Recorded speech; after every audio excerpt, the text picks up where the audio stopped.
ಬಿಕ್ಕಿಲು ಶಿವನ murder case ವಿಚಾರಕ್ಕೆ ಸಂಬಂಧಪಟ್ಟಂತೆ ಈ ಕೇಸಿನ A5 ಶಾಸಕ ಭೈರತಿ ಬಸವರಾಜ್ಗೆ ಸಂಕಷ್ಟ ಎದುರಾಗಿದೆ.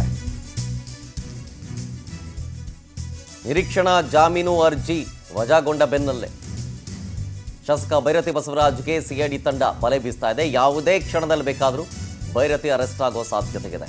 ನಿನ್ನೆ ನಿರೀಕ್ಷಣಾ ಜಾಮೀನು ಅರ್ಜಿಯನ್ನು ನಿರಾಕರಿಸಿದ್ರು ಜನಪ್ರತಿನಿಧಿಗಳ ಕೋರ್ಟ್ಗಳಿಂದ. ನಿರೀಕ್ಷಣಾ ಬೇಲ್ ರದ್ದಾಗಿದ್ದಕ್ಕೆ ಬೇರೆ ದೇಶಕ್ಕೆ ಏನಾದರೂ ಎಸ್ಕೇಪ್ ಆಗ್ಬಿಟ್ರಾ ಅಂತ, ಯಾಕೆಂದರೆ ಕಾಣಿಸ್ತಾನೇ ಇಲ್ಲ. Mobile switch off.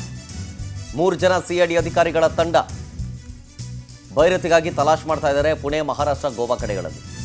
ನಿರೀಕ್ಷಣಾ ಜಾಮೀನು ಅರ್ಜಿ ರಿಜೆಕ್ಟ್ ಆದ ಹಿನ್ನೆಲೆ ಈಗ ಸಿಐಡಿ ಅಧಿಕಾರಿಗಳು ಅಲರ್ಟ್ ಆಗಿದ್ದಾರೆ.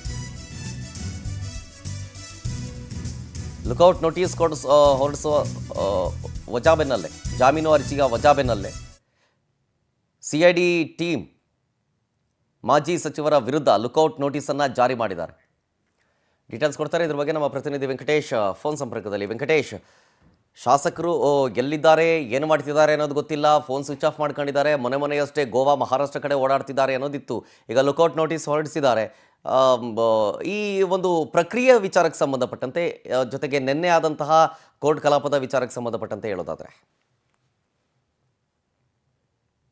ಶಿವ ಕೊಲೆ ಪ್ರಕರಣ ಸಂಬಂಧಪಟ್ಟಂತೆ ಏನು ಶಾಸಕ ಭೈರತಿ ಬಸವರಾಜ್ ಅವರಿಗೆ ಸದ್ಯ ಬಂಧನದ ಭೀತಿ ಎದುರಾಗಿದೆ. ಯಾಕಂತ ಹೇಳಿದ್ರೆ ಈ ಪ್ರಕರಣ ಭಾರತೀನಗರ ಠಾಣೆಯಲ್ಲಿದ್ದಂತ ವೇಳೆಯಲ್ಲೂ ಕೂಡ ವಿಚಾರಣೆಯನ್ನ ಮಾಡಿರೋ ನೋಟಿಸ್ ಅನ್ನ ಕೊಟ್ಟು ಆ ಪ್ರಕರಣ ಯಾವಾಗ ಸಿಐಡಿಗೆ ವರ್ಗಾವಣೆ ಆಯ್ತೋ ಆಗ ಸಿಐಡಿ ಅಧಿಕಾರಿಗಳು ಕೂಡ ಒಮ್ಮೆ ಅವರನ್ನ ವಿಚಾರಣೆಗೆ ಕರೆಸಿದ್ರು.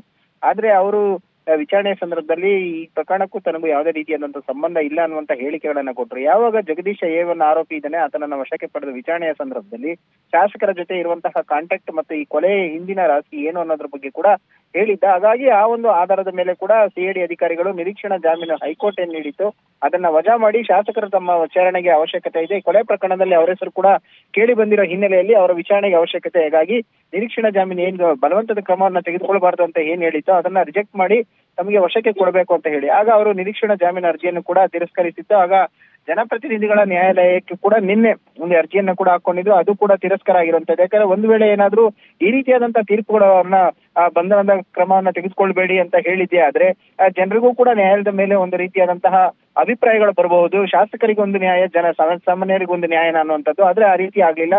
ಹಾಗಾಗಿ ಅವ್ರನ್ನ ಅರೆಸ್ಟ್ ಮಾಡ್ಕೊಳ್ಳೇಬೇಕು, ವಶಕ್ಕೆ ಪಡೆಯುವಂತ ಸಾಧ್ಯತೆ ಇದೆ.